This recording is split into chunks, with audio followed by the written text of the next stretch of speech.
You know, one of the intense pleasures of travel and one of the delights of ethnographic research is the opportunity to live amongst those who have not forgotten the old ways, who still feel their past in the wind, touch it in stones polished by rain, taste it in the bitter leaves of plants.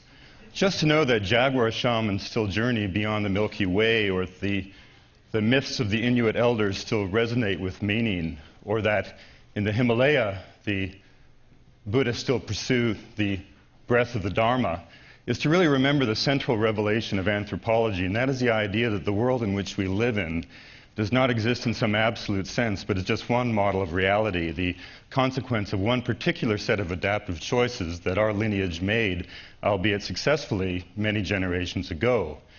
And of course, we all share the same adaptive imperatives. We're all born, we all bring our children into the world, we go through initiation rites, we have to deal with the inexorable separation of death. So it shouldn't surprise us that we all sing, we all dance, we all have art. But what's interesting is the unique cadence of the song, the rhythm of the dance in every culture.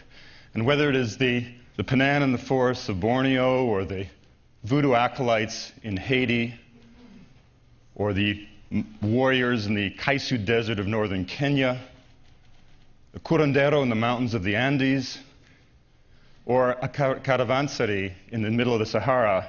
This is incidentally the fellow that I traveled into the desert with a month ago. Or indeed a yak herder in the slopes of Chomolungma, Everest, the goddess mother of the world. All of these peoples teach us that there are other ways of being, other ways of thinking, other ways of orienting yourself in the earth.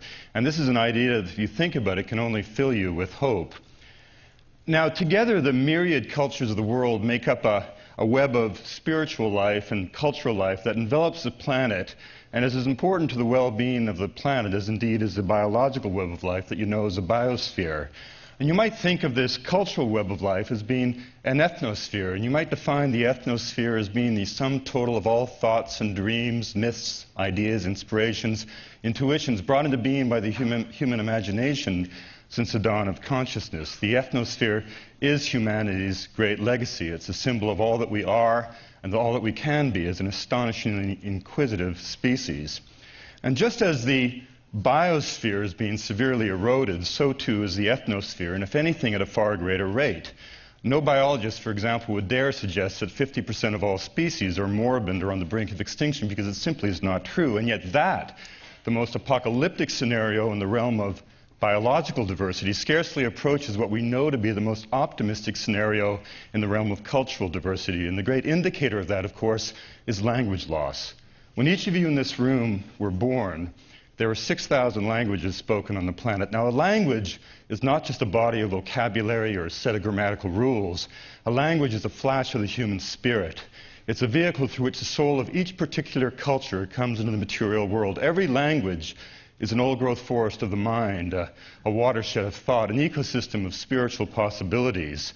And of those 6,000 languages, as we sit here today in Monterey, fully half are no longer being whispered into the ears of children.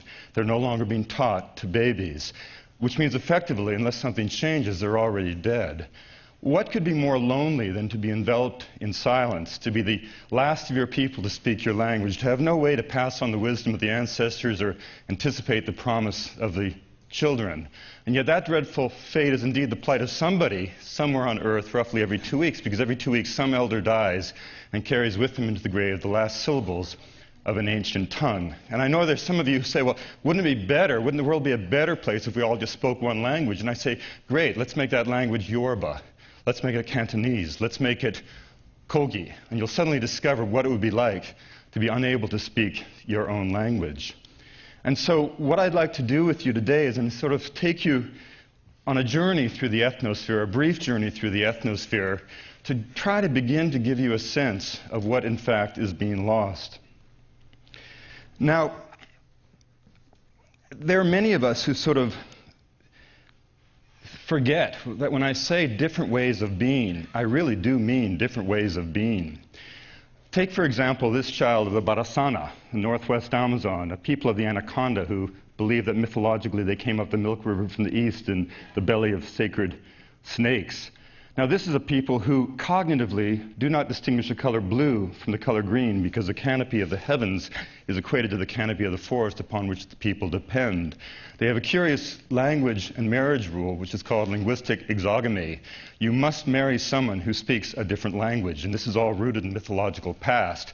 Yet the curious thing is in these longhouses where there are 6 or 7 languages spoken because of intermarriage, you never hear anyone practicing a language. They simply listen and then begin to speak. Or one of the most fascinating tribes I ever lived with, the Guarani of northeastern Ecuador. An astonishing people first contacted peacefully in 1958. In 1957, 5 missionaries attempted contact and made a critical mistake. They dropped from the air 8x10 glossy photographs of themselves in what we would say to be friendly gestures, forgetting that these people of the rainforest had never seen anything two-dimensional in their lives. So they picked up these photographs from the forest floor, tried to look behind the face to find the form of the figure, found nothing, and concluded that these were calling cards from the devil, and so they speared the 5 missionaries to death. But the Guarani didn't just spear outsiders, they speared each other. 54% of their mortality was due to them spearing each other. We traced genealogies back 8 generations, and we found 2 instances of natural death. And when we pressured the people a little bit about it, they admitted that one of the fellows had gotten so old that he died getting old, so we speared him anyway. But at the same time, they had a perspicacious knowledge of the forest that was astonishing. Their hunters could smell animal urine at 40 paces and tell you what species left it behind. In the early 80s, I had a really astonishing assignment when I was asked by my professor at Harvard if I was interested in going down to Haiti, infiltrating the secret societies, which were the foundation of Duvalier's strength in the Tontomacoute, and securing the poison used to make zombies. In order to make sense out of sensation, of course, I had to understand something about this remarkable faith of voodoo. And voodoo is not a black magic cult. On the contrary, it's a complex metaphysical worldview. It's interesting, if I asked you to name the great religions of the world, what would you say? Christianity, Islam, Buddhism, Judaism, whatever. There's always one continent left out, as the assumption being that sub-Saharan Africa had no religious beliefs. Well, of course, they did, and voodoo is simply the distillation of these very profound religious ideas that came over during the tragic diaspora of the slavery era. But what makes voodoo so interesting is that it's this living relationship between living and the dead. So the living give birth to the spirits. The spirits can be invoked from beneath the great water, responding to the rhythm of the dance, to momentarily displace the soul of the living so that for that brief shining moment, the acolyte becomes the god. That's why the voodooists like to say that you white people go to church and speak about God. We dance in the temple and become God. And because you are possessed, you are taken by the Spirit, how can you be harmed? So you see these astonishing demonstrations, voodoo acolytes in a state of trance, handling burning embers with impunity, a rather astonishing example of the ability of the mind to affect the body that bears it when catalyzing a state of extreme excitation. Now, of all the peoples that I've ever been with, the most extraordinary are the Kogi of the Sierra Nevada de Santa Marta in northern Colombia. Descendants of the ancient Tairona civilization which once carpeted the Caribbean coastal plain of Colombia, in the wake of the conquest, these people retreated into an isolated volcanic massif that soars above the Caribbean coastal plain. In a blood-stained continent, these people alone were never conquered by the Spanish. To this day, they remain ruled by a ritual priesthood, but their training for the priesthood is rather extraordinary. The young acolytes are taken away from their families at the age of 3 and 4, sequestered in a shadowy world of darkness in stone huts at the base of glaciers for 18 years. 2 9-year periods deliberately chosen to mimic the 9 months of gestation they spent in their natural mother's womb. Now they are metaphorically in the womb of the Great Mother. And for this entire time, they are enculturated into the values of their society, values that maintain the proposition that their prayers and their prayers alone maintain the cosmic, or we might say the ecological balance. And at the end of this amazing initiation, one day they're suddenly taken out, and for the first time in their lives, at the age of 18, they see a sunrise. And in that crystal moment of awareness of first light, as the sun begins to bathe the slopes of this stunningly beautiful landscape, suddenly everything they have learned in the abstract is affirmed in stunning glory. And the priest steps back and says, you see, it's really as I've told you, it is that beautiful. It is yours to protect. They call themselves the elder brothers, and they say we, who are the younger brothers, are the ones responsible for destroying the world. Now, this level of intuition becomes very important. Whenever we think of indigenous people and landscape, we either invoke Rousseau and the old canard of the noble savage, which is an idea racist in its simplicity, or alternatively, we invoke Thoreau and say these people are closer to the earth than we are. Well, indigenous people are neither sentimental nor weakened by nostalgia. There's not a lot of room for either in the malarial swamps of the Asmat or in the chilling winds of Tibet. But they have, nevertheless, through time and ritual, forged a traditional mystique of the earth that is based not on the idea of being self-consciously close to it, but on a far subtler intuition. The idea that the earth itself can only exist because it is breathed into being by human consciousness. Now, what does that mean? It means that a young kid from the Andes who's raised to believe that that mountain is an Apu spirit that will direct his or her destiny will be a profoundly different human being and have a different relationship to that resource or that place than a young kid from Montana raised to believe that a mountain is a pile of rock ready to be mined.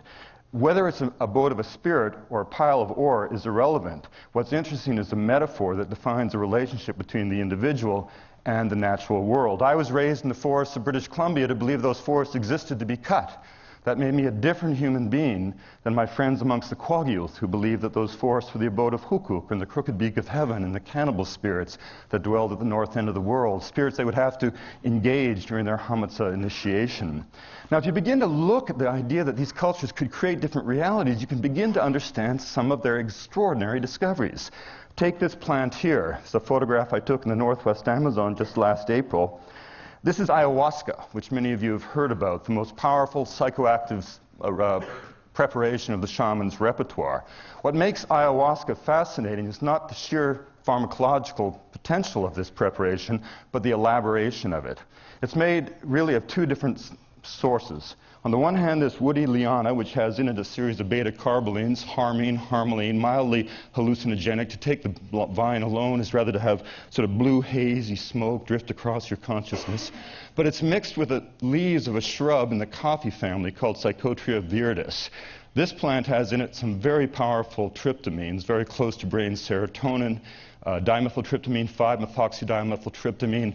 If you've ever seen the Yanomami blowing that snuff up their noses, that substance they make from a different set of species also contains 5-methoxydimethyltryptamine. To have that powder blown up your nose is rather like being shot out of a rifle barrel lined with Baroque paintings and landing on a sea of electricity. It doesn't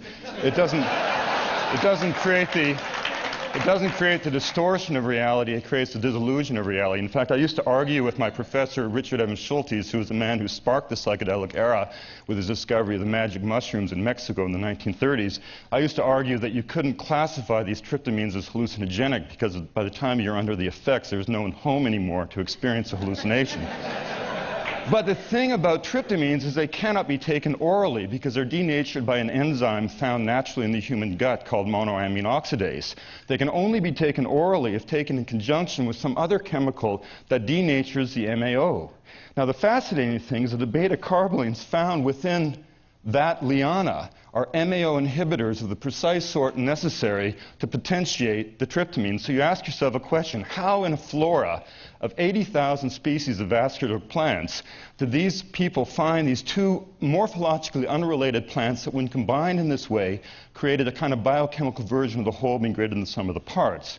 Well, we use that great euphemism, trial and error, which is exposed to be meaningless. But you ask the Indians, and they say the plants talk to us. Well, what does that mean? Well, this tribe, the Kofan, has 17 varieties of ayahuasca, all of which they distinguish at great distance in the forest, all of which are referable to our eye as one species. And then you ask them how they established their taxonomy, and they say, I thought you knew something about plants. I mean, don't you know anything? And I said, no. Well, it turns out you take each of the 17 varieties on the night of a full moon, and it sings to you in a different key. Now, that's not going to get you a PhD at Harvard, but it's a lot more interesting than counting stamens. Now, the problem is that even those of us sympathetic with the plight of indigenous people view them as quaint and colorful, but somehow reduced to the margins of history as the real world, meaning our world, moves on. Well, the truth is the 20th century, 300 years from now, is not going to be remembered for its wars or its technological innovations, but rather as the era in which we stood by and either actively endorsed or passively accepted the massive destruction of both biological and cultural diversity on the planet. Now, the problem isn't change. All cultures through all time have constantly been engaged in a dance with new possibilities of life. And the problem is not technology itself. The Sioux Indians did not stop being Sioux when they gave up the bow and arrow any more than an American stopped being an American when he gave up the horse and buggy. It's not change or technology that threatens the integrity of the ethnosphere. It is power, the crude face of domination. And whenever you look around the world, you discover that these are not cultures destined to fade away. These are dynamic, living peoples being driven out of existence by identifiable forces that are beyond their capacity to adapt to. Whether it's the egregious deforestation in the homeland of the Penan, a nomadic people from Southeast Asia, from Sarawak, a people who lived free in the forest until a generation ago, and now have all been reduced to servitude and prostitution on the banks of the rivers, where you can see the river itself is soiled with the silt that seems to be carrying half of Borneo away to the South China Sea, where the Japanese freighters hang light on the horizon, ready to fill their holds with raw logs ripped from the forest. Or in the case of the Yanomami, it's the disease entities that have come in the wake of the discovery of gold. Or if we go into the mountains of Tibet, where I'm doing a lot of research recently, you'll see it's a crude face of political domination. You know, genocide, the physical extinction of a people, is universally condemned, but ethnocide, the destruction of a people's way of life, is not only not condemned, it's universally, in many quarters, celebrated as part of a development strategy. And you cannot understand the pain of Tibet until you move through it at the ground level. I once traveled 6,000 miles from Chengdu in western China overland through southeastern Tibet to Lhasa with a young colleague, and it was only when I got to Lhasa that I understood the face behind these statistics you hear about. 6,000 sacred monuments torn apart to dust and ashes. 1.2 million people killed by the cadre during the Cultural Revolution. This young man's father had been a scribe for the Panchen Lama. That meant he was instantly killed at the time of the Chinese invasion. His uncle fled with His Holiness in the diaspora that took the people to Nepal. His mother was incarcerated for the crime of being wealthy. He was smuggled into the jail at the age of 2 to hide beneath her skirt tails because she couldn't bear to be without him. The sister who had done that brave deed was put into an education camp. One day she inadvertently stepped on an armband of Mao, and for that transgression she was given 7 years of hard labor. The pain of Tibet can be impossible to bear, but the redemptive spirit of the people is something to behold. And in the end, then, it really comes down to a choice. Do we want to live in a monochromatic world of monotony, or do we want to embrace a polychromatic world of diversity?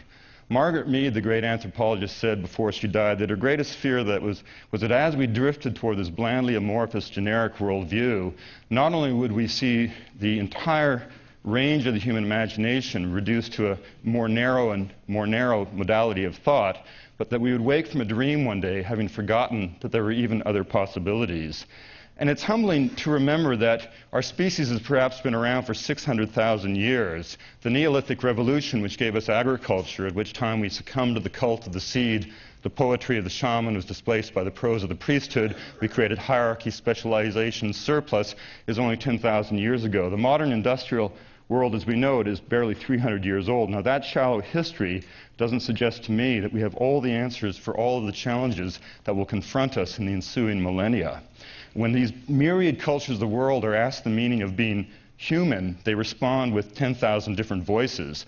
And it's within that song that we will all rediscover the possibility of being what we are, a fully conscious species, fully aware of ensuring that all peoples in all gardens find a way to flourish. And there are great moments of optimism. This is a photograph I took at the northern tip of Baffin Island when I went narwhal hunting with some Inuit people. And this man, Olayak, told me a marvelous story of his grandfather. The Canadian government has not always been kind to the Inuit people, and during the 1950s, to establish our sovereignty, we forced them into settlements. This old man's grandfather refused to go. The family, fearful for his life, took away all of his weapons, all of his tools. Now, you must understand that the Inuit did not fear the cold, they took advantage of it. The runners of their sleds were originally made of fish wrapped in caribou hide. So this man's grandfather was not intimidated by the Arctic night or the blizzard that was blowing. He simply slipped outside, pulled down his sealskin trousers, and defecated into his hand. And as the feces began to freeze, he shaped it in the form of a blade. He put a spray of saliva on the edge of the shit knife, and as it finally froze solid, he butchered a dog with it. He skinned the dog and improvised a harness, took the rib cage of the dog and improvised a sled, harnessed up an adjacent dog, and disappeared over the ice floes, chit knife and belt. Talk about getting by with nothing. And this, in many ways, is a symbol of the resilience of the Inuit people and of all indigenous people around the world. The Canadian government in April of 1999 gave back to total control of the Inuit an area of land larger than California and Texas put together. It's our new homeland. It's called Nunavut. It's an independent territory. They control all mineral resources. An amazing example of how a nation-state can seek restitution with its people. And finally, in the end, I think it's pretty obvious, at least to all of us who've traveled in these remote reaches of the planet, to realize that they're not remote at all. They're homelands of somebody. They represent branches of the human imagination that go back to the dawn of time. And for all of us, the dreams of these children, like the dreams of our own children, become part of the naked geography of hope. So what we're trying to do at the National Geographic, finally, is we believe that politicians will never accomplish anything. We think that polemics are not persuasive, but we think that storytelling can change the world. And so we are probably the best storytelling institution in the world. We get 35 million hits on our website every month. 156 nations carry our television channel. Our magazines are read by millions. And what we're doing is a series of journeys to the ethnosphere where we're going to take our audience to places of such cultural wonder that they cannot help but come away dazzled by what they have seen, and hopefully, therefore, embrace gradually, one by one, this central revelation of anthropology, that this world deserves to exist in a diverse way, that we can find a way to live in a truly multicultural, pluralistic world where all of the wisdom of all peoples can contribute to our collective well-being. Thank you very much.